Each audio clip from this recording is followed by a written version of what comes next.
Grade 11 siswama ngophasanga ngibe sengenza inkinga enkulu ephezulu ukuthi ngingawuphasi ngibe sengihamba ngathola omunye ubhuti wange owakwazi ukwenza ama-report ukufake ama-report so ngibe sengifake i-report lami la grade 11 ukuthi ngiwuphasile.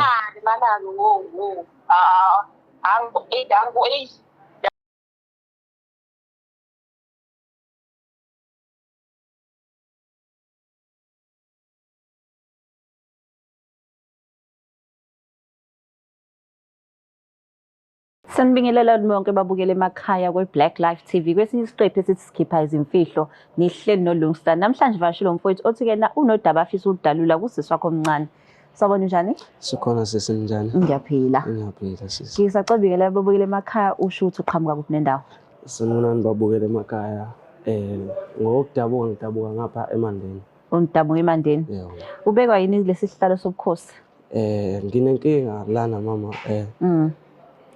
Ngingomunye wabafundi obekade enza ugrade 11 ongonyaka ophelileyo. So ngo-2024 wenza ugrade 11? Yebo. Okay. Enkingeni yami enginayo siswami ukuthi angiwuphasanga ugrade 11. Okay. Ngibe senguba umuntu ofake ama-results ukuze ngijabulise abazali ekhaya. Asiphindele emuva le. Usho ukuthini mawuthi-ke na ufake ama-results? Siswami ekhaya ubaba ubazi ukuthi ngumntwana ofundayo esikoleni. So nami bengipretenda-ke phambi kwabo ukuthi ngiyafunda yonke leyo nto leyo. So ubaba ube eselindele ama-results okuphuma kwa-grade 11 ukuze ngikwazi ukuya ka-matric. Kulawo ma-results ngibe sengithola omunye umngani wami othi wazana nomunye umngani wakhe okwazi ukushintsha ama-results nama-certificate yonke leyo nto. Ima-ke ngoba uthi-ke ufake ama-results a-grade 11 buwenzani wena unyaka wonke? Unyaka wonke siswami bengibhizi nabangani, utshwala yini yonke into ongayicabanga yesidakamizwa bengilayo esikoleni. Bengithi ngesikoleni kodwa ngingangeni esikoleni. Ku-first term uproduceni? Phela ngithi kunama-first term, second term, third term? Ku-first term ngingasho siswami ukuthi mhlawumbe kwaba inhlanhla yokuthi sathola ithuba lokuthi ngikwazi ukukopela emaphepheni sekubhala na-second term. Kodwa ku-third term akubanga kusahamba kahle kwasho ukuthi lawo ma-results angibanga ngisawahambisa ekhaya. Ngoba ubaba wayesebone lawo amabili wayetshela ukuthi wabona ukuthi wenze kahle. Umthetho wakho namaphepha okuqala ka-first term ne-second term wakopela? Yebo. Ku-grade 10 wawuphasa kanjani? U-grade 10 mangangiwuphasa ngoba bengihlala nabazali. Kuthe sekuqamba ubaba sengitholele umqasho ngoba besengenza ugrade 11. Senze ukuthi ngisondele eduze kwabazi kangcono. Kudalwa yini ukuthi ubaba wakho akutholele umqasho? Yingoba ubebona ukuthi mhlawumbe ekhaya ngiba ney'nkinga mase ngifunda ngingedwa ntambama. Okunye ngingakwazi ukuyiphendulela. Oh, okay. Engathi ngingathola umuntu engizobuza kuyena. Okay, ngoba wafake-ke ama-results yindaba-ke usuhleli la uthi-ke ufuna ukuzoconfessa kusisi wakho? Ukuthi ngiyabona ma ukuthi njengamanje ubaba shuthi ungifisela likhulu empilweni. Ngoba manje nasemsebenzini wakhe ubezwe kuthiwa kuzophuma ama-bursaries nakwezinye iy'ndawo bengicingela ama-bursary ukuthi ngikwazi ukuthi mase ngiphasile u-matric ngikwazi ukuthi ngisheshe ngithole into zokuthi ngikwazi ukuqhubekela nemfundo. Oh, so ubaba wakho manje ubhizi wena uyaka-aplayela ukuthi ungene e-tertiary next year. Kanti wena ukuphi manje? Njengamanje ngenza wona ugrade 11 kuyaphoqa ukuthi ngiyophinda ugrade 11 kuyikona ukuthi ekhaya bazi ukuthi kumele ngiyophinda. Ikona lokho siswami ngicela ukuthi ungisize ungikhulumele nodadewethu ongakwazi ukuthi angikhulumele nabazali. No, wena uzoyikhulumela naye. Mase uyamcela ukuthi akhulume nabazali. Ubaba umuntu onjani? Alifakwa malibuya nodaba. Impela khona ngingachitheka ishebo mangathiwa impela uyayithola le ndaba. Like-ke na ucabanga ukuthi angadinwa noma angaxosha emzini wakhe? Kokubili ngakwenza kodwa ukungixosha yona into angayenza kuqala. Ngoba nje ukuzwa ukuthi ngimosha imali yakhe ngingafundi elokhu engipha imali mina ngibe ngidla nabangani. And umama yena? Okwamama umama umuntu osewashiya nje emhlabeni umuntu osengasekho kahle kahle. Oh, so uhlala nobaba. And then usisi wakho yena uhlalaphi? Usisi wami ubengahlali nathi besahambile naye wothola enye indawo yokufunda eseThekwini ukuthi bengakayazi kahle. Bungakayazi ukuthi ufundaphi. Okay, so manje-ke masisimfonela usisi wakho ulindele ukuthi enzeni ngoba uthi-ke na kubaba wakho alifakwa. Indaba wena ungayanga kubaba wakho wawukhuluma naye wamtshela ukuthi-ke na baba ngifake ama-results. Kahle kahle ngiwufeyilile ugrade 11. Ukuthi sisi wami ngoba ngiyazi ukuthi usisi wami uyakwazi ukukhuluma nobaba yena umuntu ubaba asondelene naye. Yena umuntu ojwayele ukuhlala nobaba. Manje mina ngibuya ngingabonisani ngasolinye nobaba. Okay. So manje ngoba uthi-ke uphindela grade 11, uthe eqaleni last year ubhizi ukopela. Uyakopela than this year? Yeah. Na this year Nakuvuma. bengicabanga ukuzolungisa kodwa makwenzeka seswami ngihluleka. Ngoba ukopela kuyasiza mhlambe sometimes kodwa hayi njalo. Lo muntu lo kufakhelile ukukhokha ikusile noma wenzeni? Ngakhokha seswami. Wakhokha malini? Kwaku 750. 750 ukuthi akwenze i-report elingekho emthethweni. So wakunikeza mapha ama-grade? Wangipha ugrade 11 kahle oya ka grade 12. Ngisho khona ukuthi-ke 19 pha ama-grades akho awuthola 7 wena? Ngangino 7 about 3 no 6 kuphela. No 7 no 6 kuphela? Lokho kwakwenza ubaba ukuthi abe noqozi lokungifunela amabhasari. So manje uphindele kusame isikole la ufeyile khona ugrade 11? Ngizozama ukubuyela khona. Kanti futhi awakabuyeli? Bengingakabuyeli. Okay, wenzani-ke ngempilo yakho kwamanje-ke? Bengisahlele kwamanje ngifuna ukubika indaba kuqala ekhaya bese mangiqhubekela nemfundo sengazi ukuthi inhliziyo nangaphakathi siwashela. Uya understand ukuthi-ke nasikuMarch manje and ugrade 11 okusho ukuthi sekuzobhalwa? Yebo seswami bengithe impela singamani iphele le theme yokuqala ngeke kwitheme yesibili because kwisystem yesikole ngisawumfundo khona olindelekile ukuthi abuye. Inkinga into engidlayo ngiyafisa ukubikela ubaba ukuthi lokho ayengitshela ukuthi kwenzekile akwenzekanga. Manje othisha abakaze bafone ekhaya babuza ukuthi-ke hawu uphi umuntu akazile ngane esikoleni and ngikuzwe futhi ukuthi ubaba uyakhokha kulesi sikole? Abakaze bafone? Bebengakaze bafone. Ubaba bekuthi nje makuphela le term lesisuka kuyona bewazi ukuthi ubaba uzokhokha nje kuphela kudlule kanjalo kwenye ithema akhokhe. Yena isikhathi afika ngaso ufika mase kuyithema yesithathu sekubizwe abazali bonke sekuzokhulunywa ukuthi unyaka usuyaphela abafundi benza kanje. Usakhuluma ngaleyo meeting le yabazali. Last year ayibanga khona yini meeting yabazali? I-meeting yabazali yaba khona last year. Ubaba wabambeka emsebenzini wacela omunye uma wakamakhelwane ukuthi ahambe nami. Lo ma ovele okusisi nje umdalanyana asasimjwayele vele. Pho yena wafike wezwani ngoba uthe ku-term 3 wena ufeyilile? Lo sisi lo ngabe sengixoxa naye ngento encane ukuthi ngakwazi ukuthi ngimnikeze u300 ukuthi akwazi ukuthi angasho ekhaya. So nawe uyalazi iqiniso ukuthi wafeyila u-term 3 kodwa wamnikeza u300 ukuthi afike angasho ekhaya naye wangasho ngempela? Uya understand ukuthi konke lokho kufanele umtshele ubaba wakho? Ngiya-understanda sisi wami kodwa kusayinqobo njengamanje emqondweni wami ukuthi azi ukuthi angiphasanga ugrade 11. Mayethi ubaba wakho ngase sikhokhele isikole uzoyenza njani? Bengifisa kwalona usizo lokuthi nje ngisase sengithiwa noma ezahulumeni ngisase ngiyongena kwezahulumeni ngibothi ngikwazi nokufunda. So uyimisela ungena kunoma iziphi isikole as long as ukwazi ukufunda uqhubeke nilo? Ngimisela nje ukulungisa imfundo kahle ukuze naye agcine ejabulile ubaba. Okay. Before sifonele usisi wakho awuxoxe ngaye ngoba ukhethe yena ukutshela yena ukuthi umuntu onjani? Usisi wami ngingasho ukuthi umuntu nje ongakhulumi kakhulu, umuntu onamahloni, umuntu ongaphaphile. Umuntu futhi osefunda enyuvesi ngokukuzwa. Usesetheshana. Ukuthi inyuvesi angiyazi sisi wami ukuthi yiphi akuthiwa waya kuyona. Ngoba nami bengivele ngingafocusile kakhulu kulonyaka ophelileyo. So manje nizalo umama oyedwa noma? Hayi lutho besingazala umama oyedwa. Uzalo omunye umama? Yebo, yena uzalo omunye umama. Ubaba uyedwa kodwa. Okay. So mawucabanga-ke mawumtshela lolu daba yena uzothatha kanjani? Usisi wami umuntu ongikhonzile.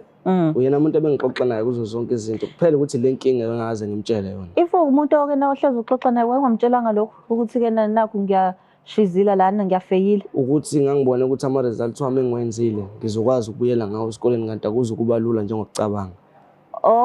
So iplan yakho ufuna ungena ngawo lo grade 11 uqhubeka grade 12? Wow. I know asemthinta udadweni simuze ukuthi yena uzothini ngalolu daba.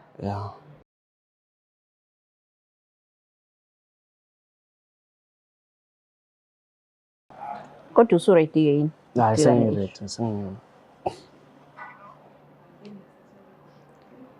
Okay. Hello? Hi, sawubona sisi unjani? Ngiyaphila njani? Ngiyaphila. Ukhuluma noLungisa la ka-Black Life TV. Singawazi ukukhuluma? Okay, siyakhuluma. Okay, ngiyabonga. La e-studio ngihleli nobhuti wakho uthi-ke kunemfihlo afisa ukutshela yona.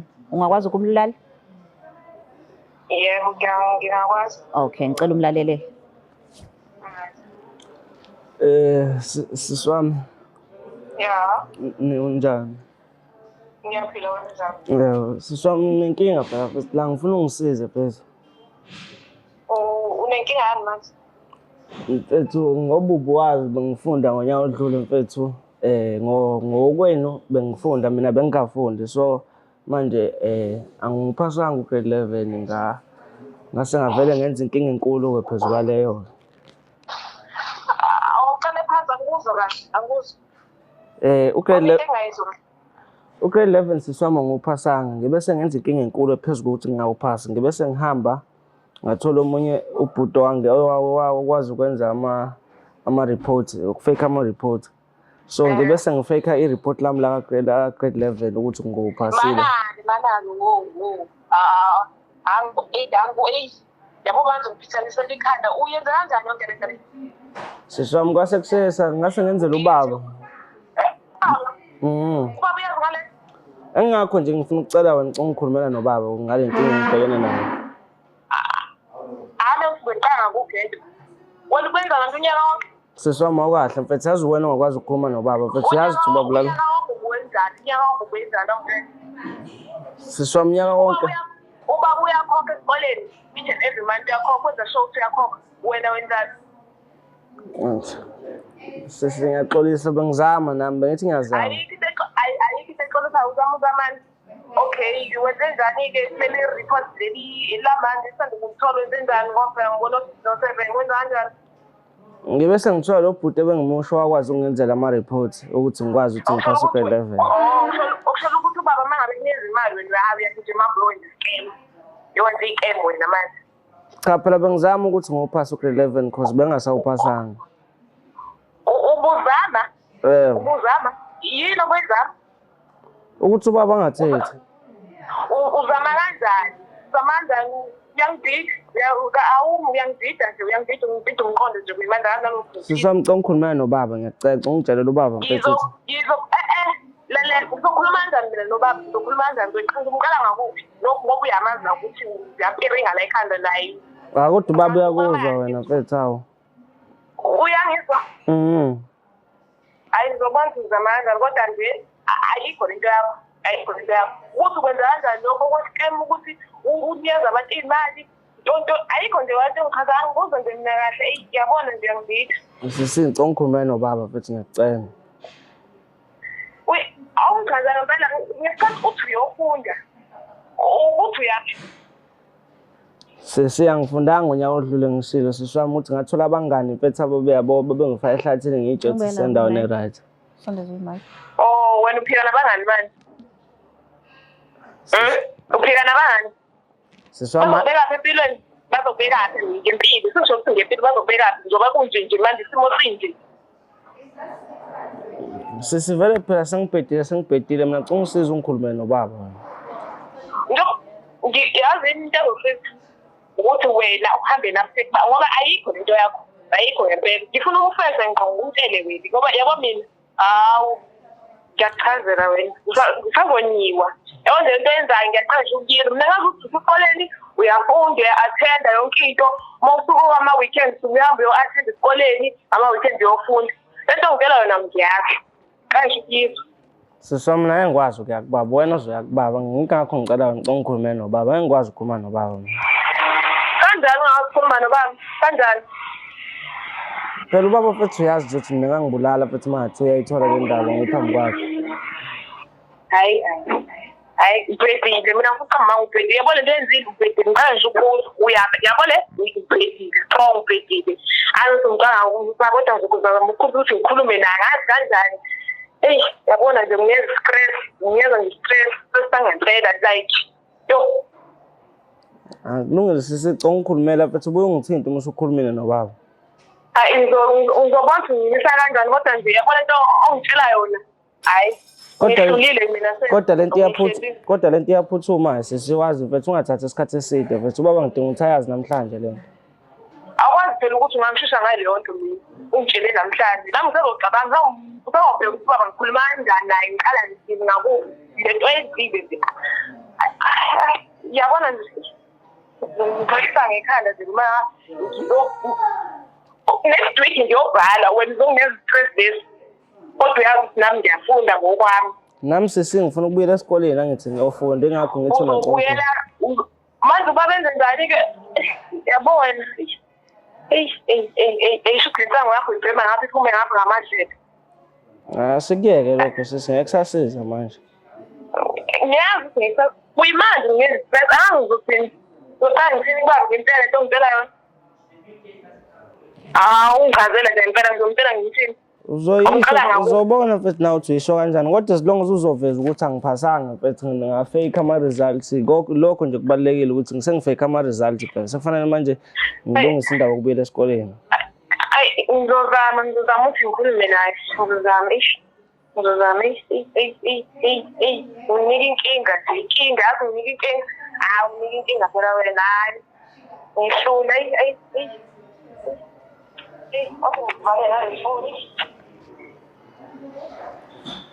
Hello sisi. Oh, sehambile. Uyamuzwa udadweni ukuthi akajabulile neze. If yena ethetha kangaka ubaba wakho ulindeleni. Nami semancane amathemba okuthemba ukuthi into yami ngasilunga. But-ke kune concern la ngoba uthi kena wafaka i-report. Yeah. Esikoleni mabekuthola lokho uzokwenza njani? Let's say ubaba wakho uyaxolela uthi kena kulungile phindela esikoleni ka grade 11 ngisazokhokha. Mabethola konke ke lokhu uthi wena wafeka ngisho nama-report ngoba ubaba wakho ngiyazi ayidedela ngithi. Uzofuna ukwazi ukuthi ubani lo wakwenzela uzomhambisa kuyena. Hey. Ngizozama ukuthola umngane wami lo ayengixhumanisile nalo bhuti lo yawenza ama-report ukuthi sengamthola lo muntu wama-report. So umngane wakho nawe wakwenza i-report khona? Hayi yena ngathi ubekujwayele ukwenza ama-report because yena vele waye-comfortable ukuthi kwenza le yanto ama-report. So umngane wakho yena akaze aphase wenza ama-report? Yeah. So abazali ubanikeza ama-report angekho? Yeah. So nawe usujoyina leyo gang? Mina ngangijoyine ngalesa sikhathi ngoba ngase ngisenkingeni sekuphela unyaka sekufanele ngihambise imiphumela ekhaya. Bususitholile isikole? Bengingakasitholi isikole. Uzicabanga usibhekane nemhlamba? Ngoba ke bekungaba kuhle ukuthi mawufika nele ndaba kubaba wakho usumtshela iqiniso kodwa ukwazi umkhombisa ukuthi ke na isiphi isikole ozoyakusona. Kodwa siswami ngoba nje sengicela usisi usangikhulumela ngoba sengifike nala ekhaya ka Black Life futhi nikwazi ukuthi ningisize. Ingakho siswami bengenzela ukuthi nibe nikhuluma naye lokho kunye bengizobe ngikulungisa eceleni. No phela akuthini esizokhuluma naye. Yeah. Wena ozokhuluma naye ngithi usukhulumile nodadweni of which naye uzohamba ukukhuluma nobaba wakho. But ke ngakuhle ke mawufika kubaba wakho uthi nasi isikole sengisitholile. Angithi ke na yena uwenzile njengomzali kodwa wena wabona ukuthi mdlalo. So manje ke ngakuhle mawufika kubaba ekhaya usho ukuthi nasi isikole bususitholile uzuxolo lakho lizwakala. Manje mawufika ulengana ezandla still awukasitholi isikole.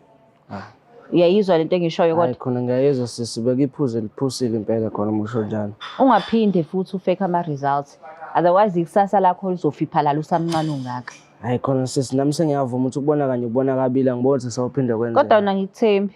Ngiyathembisa sisi wami ngisaphinde ngafake ama-results. Angikuboni nje ngathi umuntu oyisolayo. Wena unyakaziswe yiloyo ukuthi ke nak-applyela amabhasari ngoba uyabona usuzobanjwa. Sisi wami bese ngibona ukuthi ngempela ngiyabona ukuthi phela bese sezozivele kabuhlungu le ndaba ngabona ukuthi ngcono ngisaye sengiyiveza. Ufuna ukuthini umuntu osekhaya ongangawo? Obhizi ofake ama-report naye? Engingakusho nje kubabukela abasemakhaya ukuthi lokho abazali ababathume ngakho ukuthi baye esikoleni abazi ukuthi okokuqala ukugcina uma sekuphele khona impilo yabo iyobe isingasekho. Osafunda isikole azi ukuthi ithuba litholile angadlali ngalo alisebenzise esanesikhathi ngoba uma walilahla leli thuba uzoyisola abazali sebengasekho akekho umuntu obabuya khale kuyena. Ngiyabonga ababukela emakhaya. Hayi ngiyizwela ke babukele emakhaya ukuthi ke na uthi yena nje wayivakashela grade 11 ngoba ubona ukuthi yonke into uzokwazi ukufaka anikeza abazali kodwa abazali mabesenza ngokuyikhandla nabo bezama ikusasa elihle for ingane zabo wena ngala wenza okurongi kubalekile ukuthi ube neqiniso kumzali mangahambanga kahle hlala phansi nomzali umtshela ukuthi ke na mama baba akuhambanga kahle ukuze nalakho ikusasa likwazi ukuqhakaza. Siyabonga kakhulu ukuthi Black Life TV nguLungstar. Please don't forget to share, like and subscribe. Nibe nosuku oluhle. Black Life TV.